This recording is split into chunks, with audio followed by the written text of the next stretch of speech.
तलाश कर रही हो? आलूचे के पेड़ को? मुझे क्या आलूचे से? आमिर के बारे में क्या हुआ महानूर?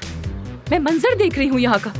देखो वो घास, वो मुजस्मा, कैसे खूबसूरत कारीगरी की गई है यहाँ पर। वाह वाह वाह, बहुत खूबसूरत है सब। देखो देखो, मंजर तो खुद तुम्हारे पास आ रहा है। हाँ,